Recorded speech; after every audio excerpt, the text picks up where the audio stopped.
Virginia. Woo! What a man. Somebody hand up a bunch of Kleenex and 5 handkerchiefs, because I'm going to need them during this speech. I'm going to need them to see all of these friends. Wow. Wow. Let me soak it in just for a second, because I can look around the room and I can think about church visits, and I can think about county Democratic dinners, and I can think about stumping for candidates, and I can think about fighting battles and winning most of them, but losing some too, and then getting back up and fighting some more. And I've been there with all of you, and you've been there with me. Some thank yous, and then let me tell you what's at stake. I want to thank Terry McAuliffe, our great, great governor, our great, great governor. I told Terry that I wouldn't be the nominee for VP if it were not for him, for a million reasons, and I'm not going to go into all of them, but his unwavering support, and Dorothy's support too, publicly but also privately, just encouraging us along, has meant so much to me. Terry called me one day when I was a lieutenant governor, about 15 points behind in the polls running for governor. He said, the DNC is going to invest $5 million in your governor's race. And I felt like it was when they told Pinocchio he could be a real boy now. It was like, wow, I think I can do this thing. I think I can do this thing. And that was Terry McAuliffe, and that was about 12 years ago. And at every step along the way, and to Susan Swecker, my longtime friend from Highland County, Virginia. It's not the most Democratic part of the state, but Susan and I were just talking about going to the Ruritan meeting in Bluegrass, Virginia, and having Virginia gentlemen with their dad sitting in their front room many, many years ago, and she's been such a great friend and such a great party chair. Susan also stumped all over the state with my wife when we were running in 2012 and did a great job. So to Susan and to Becca and all the DPVA staff and team, give them a big round of applause. And now here's the thank you that I really mean. My best friend, my political partner,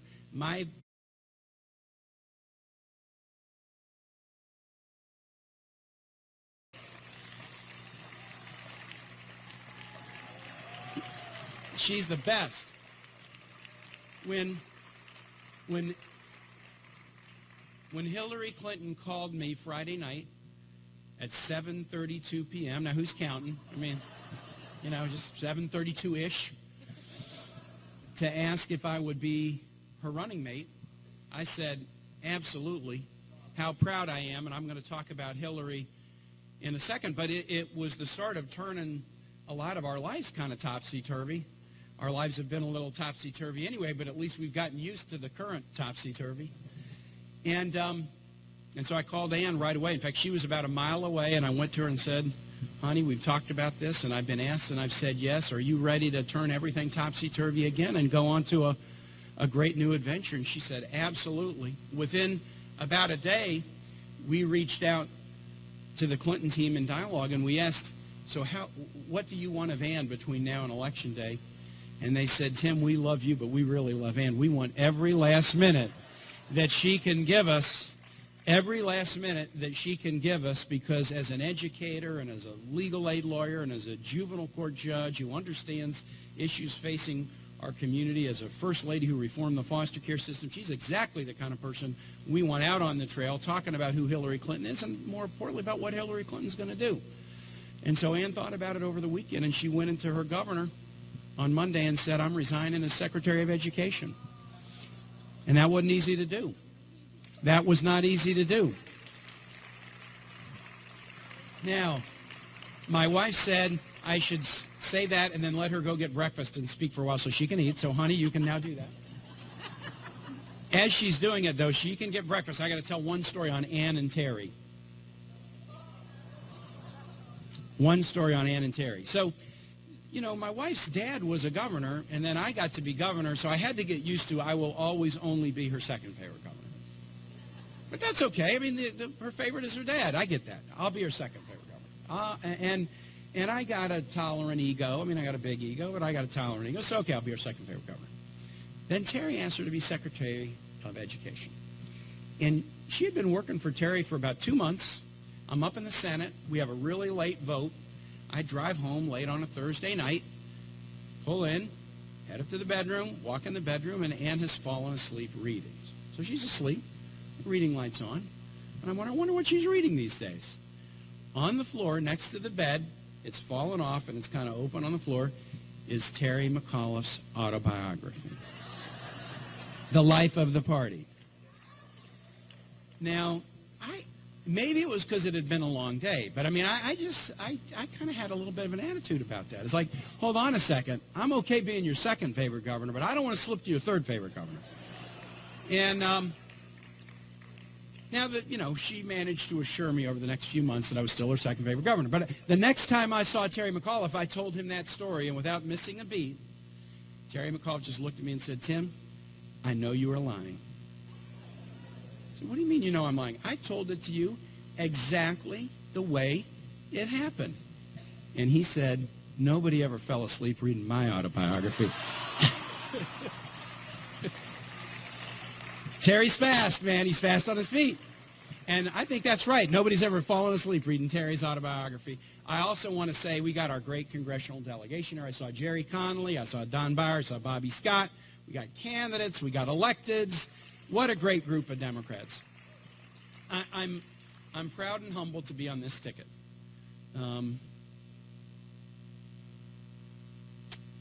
What an opportunity to make history. What an opportunity to make history. Thomas Jefferson, the great Virginian, said all men are created equal, and from that 1776, it took 144 years. 144 years after we said equality was the North Star to put into the Constitution in 1920 and ratify it that women had the right to vote. It took us 144 years to realize that equality meant women could vote. A little story. You know how the Constitution gets changed? Congress passes by a 2/3 margin in both houses a constitutional amendment. It gets submitted to the states, and when 3/4 of the states ratified, that's when the Constitution changes. Congress passed it in 1919. It took just about a year for 36 of the 48 states to ratify. In 1920, women won the right to vote. When did Virginia ratify the 20th Amendment? 1952. 1952. So women could vote in Virginia because the Constitution changed and women could vote. But the attitude in Virginia was, we better give this thing about 33 years to see if we think it's working out okay before we're going to sign on to it and say that women should be treated equally. And it ain't just Virginia, folks. We haven't had a woman president, as everybody knows. But in the United States right now, in the United States Congress right now, 19% women. 19%. And that's the best it's ever been. 19%. That's our best ever, folks. 75th in the world. We are 75th in the world, far below the global average. We're good at so many things, and we ought to be proud of them. But if we're really proud and we're really self-confident, we ought to be able to acknowledge the things that we're not good at and the things that we need to improve. Oh, and just to give you order of comparison, we're 19%. Iraq, 26%. Afghanistan, 28%. Number one is Rwanda, 64%. There's a whole lot of reasons, and I don't know them all. I think I know some, why we've been uniquely bad at this. But we've got an opportunity to do something magnificent in electing Hillary Clinton, the most qualified person who's ever run for office. First Lady of Arkansas, First Lady of the United States Senator, Secretary of State. When she's elected, something happens immediately. Immediately. She creates a category of successors that no other president has ever created. Just like when Barack Obama got elected, he immediately created a category of successors that no other president had ever created. People who had never been able to see themselves as president of the United States because of the color of their skin, maybe because they were the child of an immigrant, maybe because they had been abandoned early in life by a parent. They couldn't see themselves as president of the United States. But when President Obama got elected, suddenly they could see themselves one day, or their children, or their friends like them as being President of the United States. Hillary Clinton's election, from the moment it happens, when they call this for her on November 8th, is going to do the same thing. She's going to open up who we are as a nation, who the leadership of this nation is, and people are going to be able to see themselves in that office who never could have imagined it before. And that's one of the reasons why I'm so proud to be on this ticket. How many times have women stood to support male candidates and male presidents and been rock solid in support of them? I think it's great for men to be able to stand and support strong women leaders all across this nation. I've supported my wife Ann's public service career just like she supported mine, and I can't wait, starting Saturday and moving forward, to support Hillary Clinton's strong leadership of this nation. She's got the right ideas about how to grow the economy and make sure that we grow it for everybody and not just a few. She's got the right ideas about how to be strong in the world. You got to be strong in the world by being strong, but you also got to be strong in the world by having strong alliances. The most foolish thing you could do in terms of our safety as a community is to shed the alliances we have with nations all over the world. And Donald Trump is a one-man wrecking crew when it comes to the alliances that we have with other nations. You guys know our family. You know my kids. In this weird, I don't believe in coincidences. Things happen for a reason. John, 2 days ago, our boy deploys overseas as a Marine. And what's his deployment?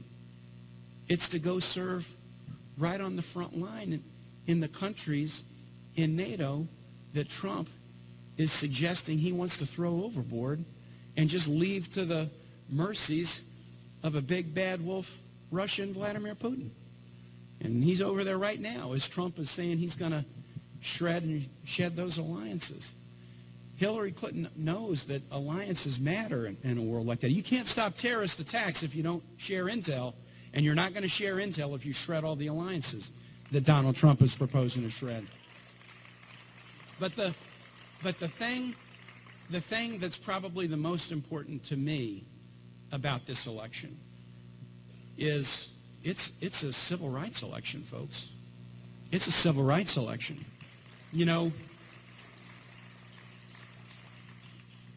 Donald Trump has been very willing to make fun of people with disabilities. Donald Trump uses racist and demeaning and offensive language when he talks about women. The next president's going to be the one celebrating 100 years of women getting the right to vote. I mean, is it too much to ask that it be a woman rather than somebody who offends women every time he opens his mouth? Donald Trump trash talks new Americans, trash talks Mexicans, calls them all kinds of bad names. And then what you see is it's not just somebody who comes over the border today.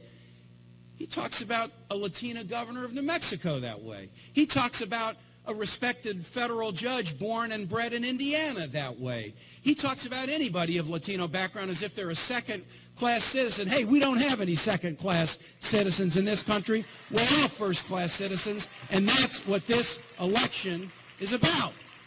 That's what this election is about.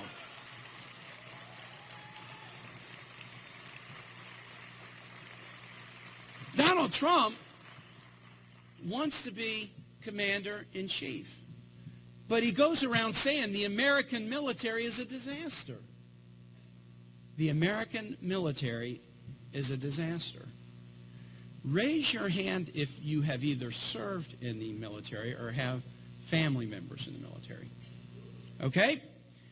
2 million young men and women, active Guard Reserve right now, serve this country as volunteers in a time of war, doing very dangerous, risky things all over this globe. And you want to be commander-in-chief, and you're going to say they're a disaster? Donald Trump says he's going to be great for vets. But get this, Donald Trump, over his whole life, the thing he is proudest of, that he brags about so much, is this, that he has used every trick and dodge he can to not pay taxes. And that's why he's not giving out his tax returns. Because if he did, we would see all the tricks and dodges that he uses to not pay taxes. But I'm going to be great for the vets. Well, look, during your whole life, by fighting to pay no tax, who's funding veterans programs? Who's funding veteran services? Just like sucker working folks like you and me, but Donald Trump's too big to have to fund veterans, too big to have to fund our military, too big to have to fund our schools, too big to have to fund programs for kids, the things that we rely on, the things that make us a great nation, the things that stitch us together. I guess that's just for suckers to have to pay for the society we have. And Donald Trump says, I don't have to do it. But oh, now that I want to be president, I'll tell you suddenly I'm going to have a conversion experience, and I'm just going to be great for the vets. I'm going to be great for the vets. Folks, I got a bridge to sell you. I got a bridge to sell you if you believe that. So whether it's new Americans, whether it's LGBT Americans, whether it's women that Donald Trump says need to suffer some punishment if they exercise a constitutional right to make their own reproductive decisions, whether it's folks with disability, this election is about whether we make a decision to build a beloved community of respect, or whether we decide that a politics of division that sadly we know, that sadly held Virginia back and our nation back for a very long time, is suddenly back in vogue, and we start doing it again. I know what the answer is to that, folks. We say we're a Commonwealth. We got to live like a Commonwealth. The wealth we hold in common, and there is nothing about the phrase Commonwealth that has any relation to the me first attitude of a Donald Trump, And that's what this election is about. And that's what this election is about. And can I ask you for one more thing for me? I'm looking out and I'm seeing all these great people from my 22 years in politics and my time in civil rights before that, and I'm thinking about what's at stake in this election, and I'm thinking about people who've meant a lot to me.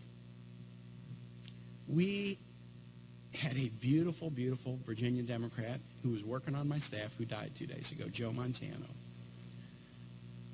Immigrant family, Filipino-American, proud, patriotic, democratic, 47 years old, supposed to be here at the convention helping me out, didn't come on Monday.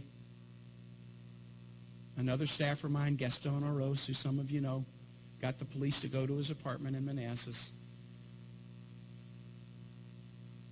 Died prematurely. We don't know all the answers. He was a smoker. He had high blood pressure, probably a heart attack, a freak thing. Joe and I had been together Thursday. I was in Northern Virginia. I was wanting to avoid all the hubbub on the VP thing, and I said, set some events up where I can go out and talk to folks. And here's what Joe and Gaston did. Here was the day we spent together. We started off at the Unitarian Church in Arlington, sitting around the table, talking about the need for immigration reform with new Americans, these beautiful new Americans who are proud Virginians, and we talked about the issues with Joe and Gaston and a great group of leaders.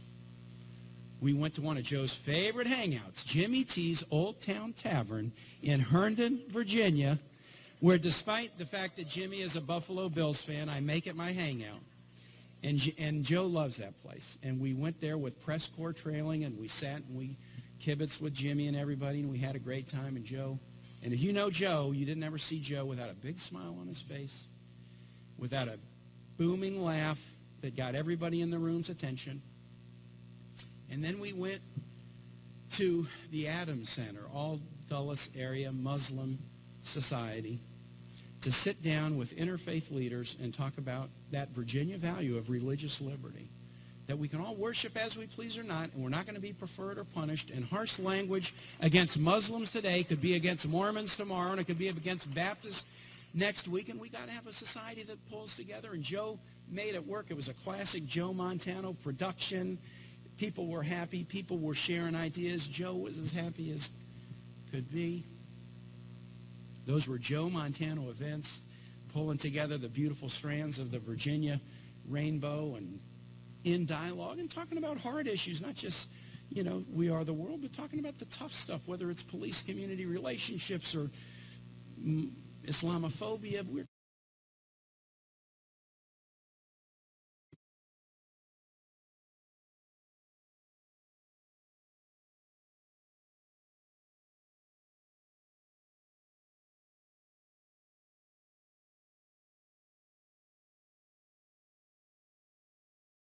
That was Joe saying goodbye to you guys.